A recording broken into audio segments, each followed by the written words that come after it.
There is a power in the universe that honors our faith in it. There is a law in the universe which extracts the uttermost farthing,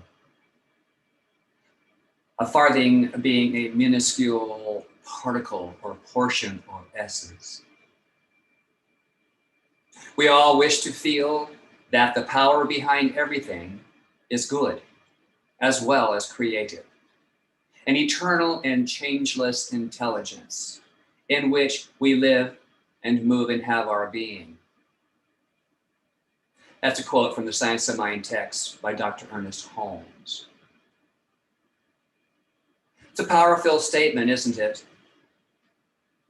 And for the sake of today's lesson,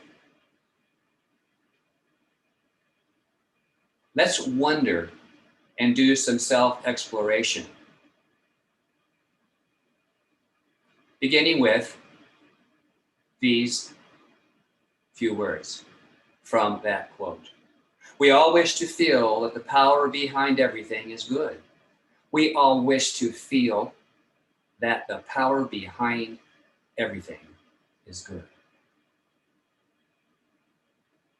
My question is, do we? Is everything and everyone good? I ask myself, and you might ask yourself this morning too, how could this be?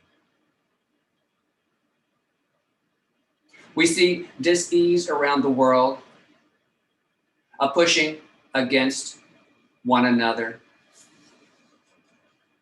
a finger point of blame and shame and diminishing words. And we see acts that are very unsavory. How can we, you and I, truly feel that everything is good? It's a tough one.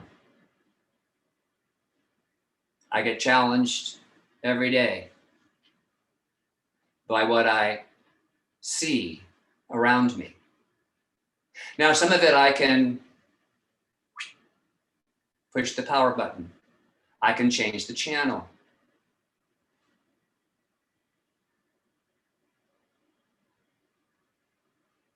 Some of it I drive by in Chico and I see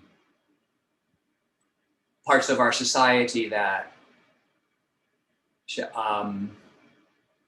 require more. But what I know from this teaching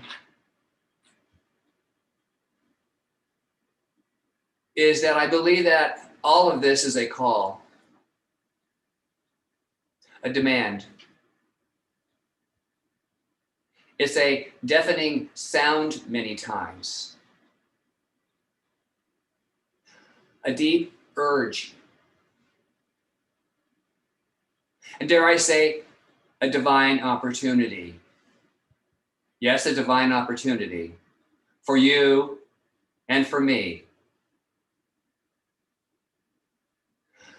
An opportunity to be reminded, as Daniel Nahmad did in his song this morning, One Power. No matter what name we give it, that power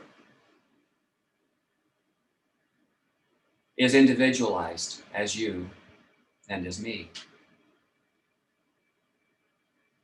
And together we as spiritual beings have the ability to rise up in consciousness and be, as my lesson title is today, one nation under God. I've always resonated with these four words. One nation under God. Say that with me. One nation under God.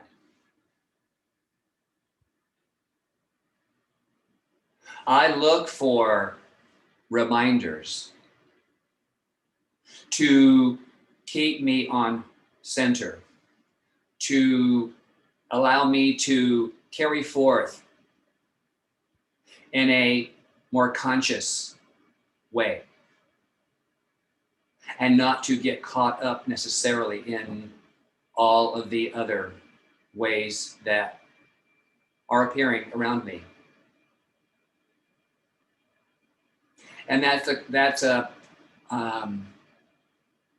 quite a call to myself. That's quite a demand of my own inner strength, to not get caught up in it for myself, and at the same time,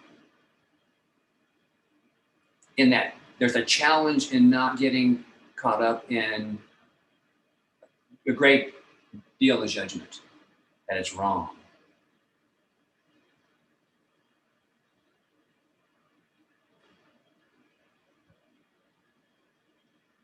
So today,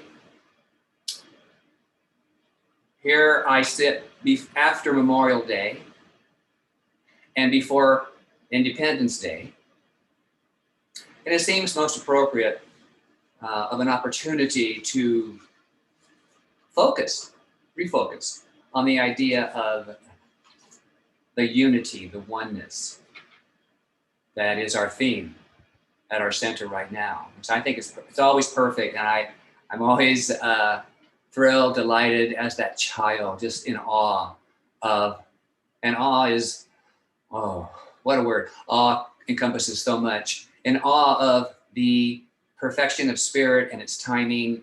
And here again, being conscious of all of that. So let's take a look into those four words. One nation under God. We'll start with the first word, one. And in our book this month, titled Oneness, the Destination You Never Left, John Grevin writes, and I quote, "Once outside the mind, all limitations end. There is no beginning and no end. Infinite possibilities arise, and you see oneness in everything. The mind becomes the servant and is used as it was intended, but not to define who you are. It is not the mind's place to know the master. It is not the mind's place to know the master. But the master clearly knows the mind. Watch it. See that it is moving inside of you and not outside of it. The mind and its concerns are an object of you inside it." I'm going to say that again. The mind and its concerns are an object of you inside of it. But the illusion has not been that you are, the illusion has been that you are an object to the mind. The illusion has been that the mind knows you. If this were true, then the mind would be able to find you as something other than a thought, feeling, or physical body. End quote. In other words, as I said a bit earlier, to be mindful of what surrounds us. Do we want to become that out there? To serve more of what I call conflama, that conflict, that drama, that all that confusion that actually fuels some people. Here's another one of John Grevin's quotes. "Everything that is exists within what you are, so it is not separate from you. Everything is really the same thing. Everything is really the same thing. At best, just appearance or movement of energy expressing in countless forms. But Creation itself is finite to the presence, to the awareness that contains it.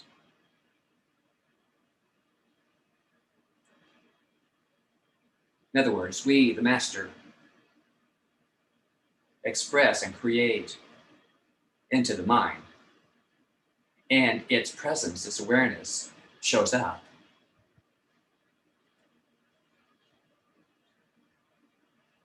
I have a quote for the day that I created for us, and it is this: knowing oneness is practicing mindfulness. Knowing oneness is practicing mindfulness. Now, I invite you to say this with me, this affirmation. When I'm practicing mindfulness, I'm knowing oneness through it all. Let's do that again. When I'm practicing mindfulness, I'm knowing oneness through it all. One. The second word, nation. One nation. Nation is defined as a community of people with similar ideals, of having a common origin, common language, or like traditions. And so this morning I'd like to expand our concept of the word nation to include humanity, the humanity of the entire planet. One nation, one humanity of the world, in the world, as the world. Because I believe, and do you realize, that you and I are contributing members of and into what I call this nation of humanity. The broader nation, the world of humanity. And we do so first as individuals, by collecting ideas and agreements with others. We share likes and dislikes with those people we see. And then all of those agreements and likes and dislikes, whatever they are, they ripple out. They're like sound waves, or when we have a droplet of water on the surface of a pond or a lake, and it causes those circles of effect. All of those are based on our thoughts. And our reality is known by what we believe about it, not by what it is.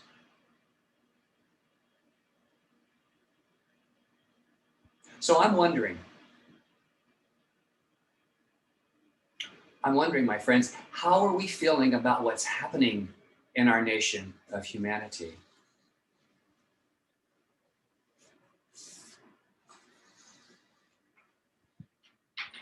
Do you have emotions or words that are contributing to the humanity? Or are we fighting and resisting within our own minds?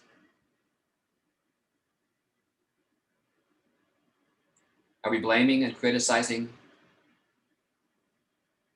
Are we causing any kind of abuse to ourselves, physical, emotional, substance, or all of that towards someone else?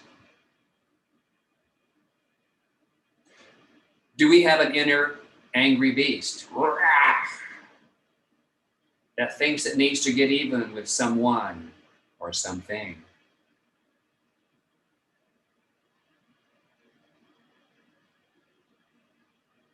Are there resentments?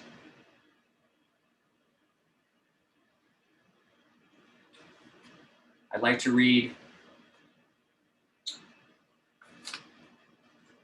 from a book titled Freedom from the Known, and it's by Krishnamurti.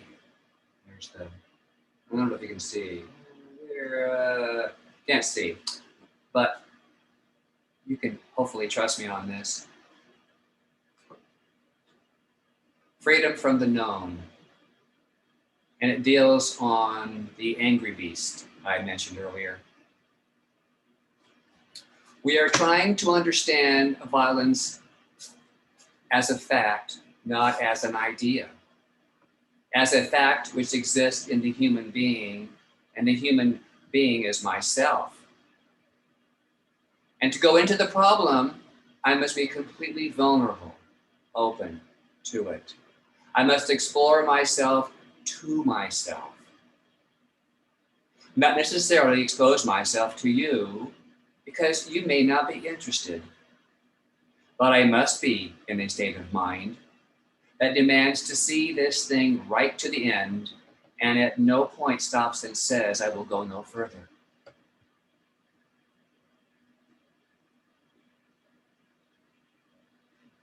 And what that means is it's ours to do. It's ours to get into that part of us that is the angry beast. To recognize it for its existence, not the truth of us, but to know that it is vital that it be known and to bless whatever it is for showing up. It's even vital to thank it, to learn from it. And then to thank your higher wisdom self, your consciousness, your truth of spirit for the ability to release that disruptive, naughty habit. I love the word naughty. Naughty habit. And then to realize that loving compassion, the universal elixir,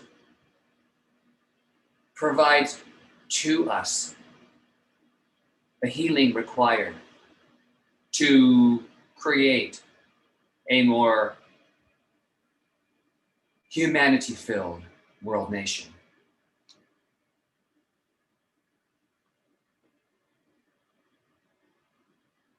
The third, under. One nation under. Under is defined as subject to or in agreement with. I'd like us to consider the concept and the visual of under an umbrella, as in protected. One nation living under one protective roof as family, as humanity. That the fallout that is all around us, with the knowing that we possess, cannot harm us. Any fear about that? Let it come up, thank it on this journey, move it on, let it go. Living under one protective roof. I'm going to read from the Science of Mind textbook this morning. It's called The Circle of Protection. And it's on page 530. And it's one of the meditations, and I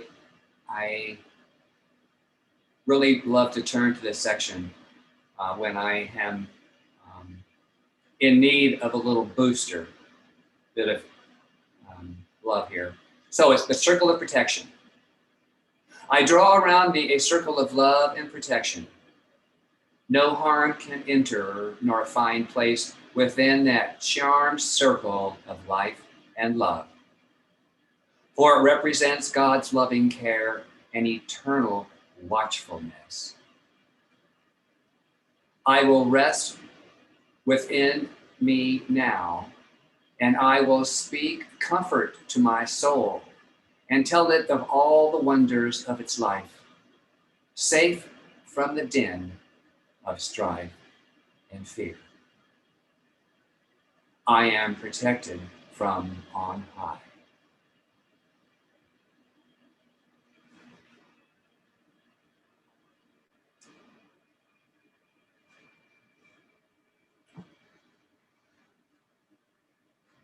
And the fourth word, God. One nation under God. And there is, again, in the textbook, there's a definition of God. And it's many aspects, but only one. It's the first cause. It's the great I am. It's the unborn one. It's the uncreated. It's the absolute. Unconditioned, the one and only. The spirit, creative energy, which is the cause of all visible things. Love, wisdom, intelligence, power, substance, mind. The truth, which is real. The principle, which is dependable. There's a lot of spiritual pixels in that, and those are my words, that help sweeten and clarify and allow me to see different aspects of God and spirit. But what I do know about the one nation under God, my rewrite of those words is this. One nation under God, oneness realized as humanity, living under a banner of trust, in love with itself and all life. Oneness realized as humanity, living under a banner of trust, in love with itself and all life. I am one nation because I am one in humanity. I am trusting and willing and subject to the all good of God. One nation, under God, indivisible. Indivisible, to me, means this. God equals good, equals you, equals me, equals one. God equals good, equals you, equals me, equals one. Same thing. Same thing. One nation under God. So, beloved, let's commit to ourselves, right here, right now, to truly live in and with greater awareness, one nation under one God, as one living the common good, as humans being and expressing more love and compassion and joy. And here are a few words from the Quran, and I quote, I was a gem concealed. Me, my burning ray revealed. I was a gem concealed, me, my burning ray revealed. End quote. There is one power within that honors our faith in it. Allow that faith, that gem of calm, of trust, and divine love that resides within to be revealed through you. And as you do, you'll know not only a greater peacefulness within yourself, but also in the nation of humanity. In God, we trust. One nation under God. Namaste. And so it is.